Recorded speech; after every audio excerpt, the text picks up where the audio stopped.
Sobat Sejarah, selamat datang kembali di Ngobras, ngobrol bareng sejarah. Tempat kita ngobrol santai, tapi bermakna tentang peristiwa-peristiwa besar bangsa. Nah, jadi di sini kita akan bahas topik tentang PKI Madiun 1948. Katanya sih salah satu peristiwa yang bikin Indonesia muda waktu itu gonjang-ganjing. Udah hadir di studio teman ngobrol kita, Mbak Aulia Nafita Azhara, mahasiswa UIN Yogyakarta, sekaligus pecinta kopi susu. Halo Mbak.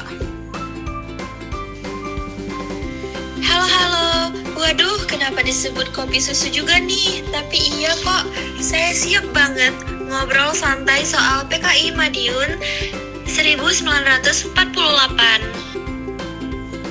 Nah, mantap.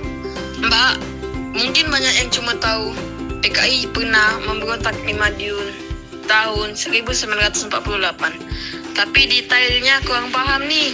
Jadi, sebenarnya apa sih latar belakangnya, Mbak?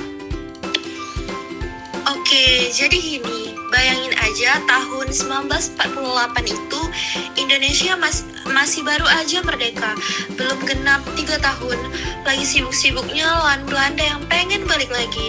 Nah, di dalam negeri sendiri ternyata ada masalah juga, ada beberapa kelompok dengan ideologi yang beda-beda, seperti halnya kayak nasionalisme, agama, dan komunisme. Nah, PKI yang dipimpin Musso, tokoh lama yang baru pulang dari Uni Soviet, ngerasa nggak cocok nih dengan pemerintahan Hatta. Mereka pengen bikin sistem ala komunisme, terus bikin Republik Soviet Indonesia di Madun. Wih, jadi kayak bikin negara tandingan gitu ya? Nah, iya tuh, betul banget. Pada tanggal 18 September 1948, mereka deklarasi di Madiun. Pemerintah dianggap musuh dan mereka rebut kekuasaan di sana. Nah, kalau dengar-dengar sih banyak korban juga ya, Mbak? Iya, betul sekali. Beberapa ulama, aparat, sampai rakyat biasa yang dianggap lawan politik ditangkap, bahkan dibunuh. Jadi dampaknya nggak kecil, banyak masyarakat yang trauma. Waduh, seram juga ya. Terus gimana reaksi pemerintah waktu itu? Nah, Presiden Soekarno langsung kasih ultimatum yang keras banget. Pilih saya atau Musso. Tentara Nasional Indonesia di bawah Jenderal Sudirman bergerak cepat. Dalam hitungan minggu, pemberontakan bisa dipadamkan dan Musso akhirnya tewas ditembak waktu melarikan diri. Wah, jadi cepat juga ya diselesaikannya?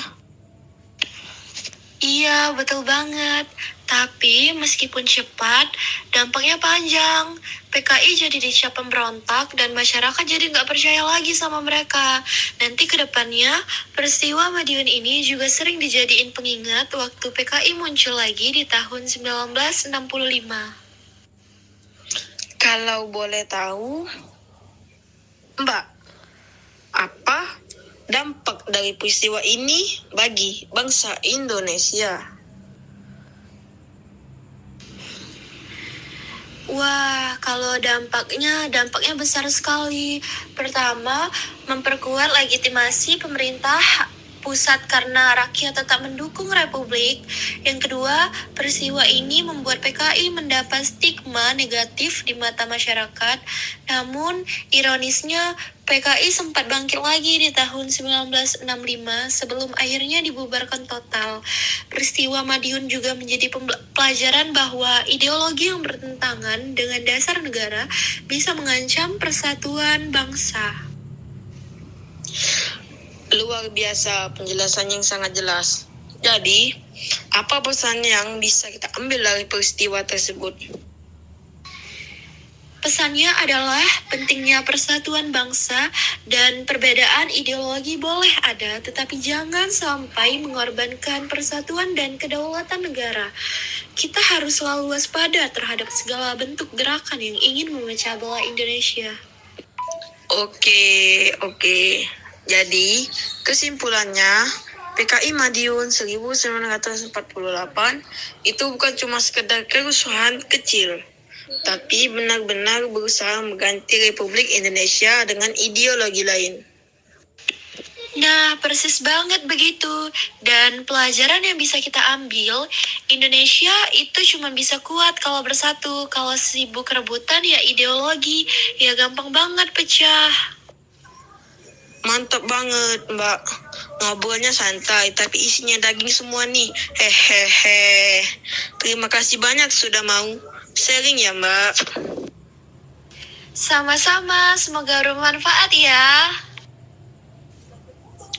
Oke sobat sejarah, segitu dulu obrolan kita hari ini tentang PKI Madiun 1948. Jangan lupa, sejarah itu bukan buat ditakuti, tapi buat dipelajari biar kita nggak jatuh ke lubang yang sama. Sampai ketemu lagi di Ngobras, ngobrol bareng sejarah di episode berikutnya. Dadah.